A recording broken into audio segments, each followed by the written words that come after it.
अनेक जण उच्च शिक्षणासाठी किंवा नोकरीसाठी ब्रिटनची निवड करताना दिसतात, परंतु अलीकडे हा कल कमी झाल्याचे चित्र पाहायला मिळत आहे। तिथे असणारे भारतीयही आता ब्रिटन सोडण्याच्या तयारीत आहेत।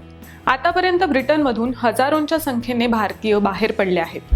2025 मध्ये धोरणात्मक बदल, आर्थिक दबाव आणि बदलत्या कामगार बाजार परिस्थितीमुळे हे बदल झाले आहेत। भारतीय विद्यार्थी आणि कर्मचाऱ्यांमध्ये मोठी घट नोंदवल्याचे ऑफिस फॉर नॅशनल स्टॅटिस्टिक्सच्या लोकसंख्या आणि जनगणनेच्या कार्यकारी संचालक मेरी ग्रेगरी यांनी म्हटले आहे।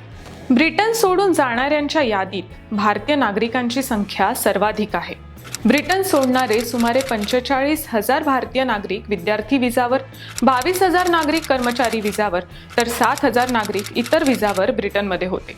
अशा एकूण 74,000 भारतीयांनी ब्रिटन सोडले।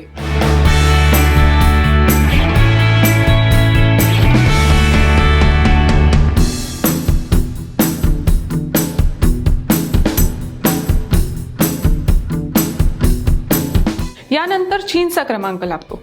चीनमधील 42,000 नागरिकांनी ब्रिटन सोडले असल्याचे नवीन आकडेवारीतून समोर आले आहे।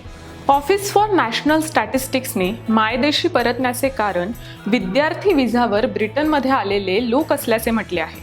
विद्यार्थी आणि कुशल व्यावसायिकांच्या मायदेशी परतण्याचे सर्वात मोठे कारण ग्रॅज्युएट रूट हा विजा आहे। या विजाद्वारे विद्यार्थ्यांना पदवी पूर्ण झाल्यावर 2 वर्षांसाठी ब्रिटनमध्ये राहण्याची परवानगी मिळते। मात्र ब्रिटन सरकारने या संबंधित नियम अधिक कठोर केले आहेत।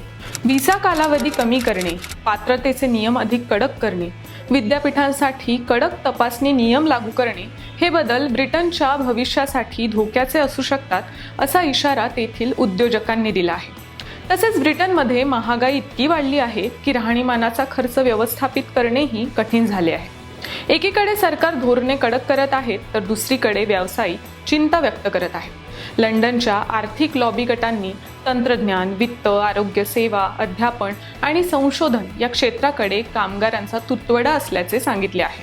अनेक क्षेत्रे अजूनही भारतीयांवर अवलंबून आहेत। मुख्य म्हणजे भारतीय ब्रिटनच्या शिक्षण, तंत्रज्ञान कर्मचारी आणि आरोग्य सेवा क्षेत्राचा महत्त्वपूर्ण भाग आहेत। राजकीय, क्रीडा आणि इतर क्षेत्रातील बातम्या जाणून घेण्यासाठी लोकसत्ताच्या YouTube चॅनलला सबस्क्राईब करा। पाहत रहा लोकसत्ता लाईव्ह।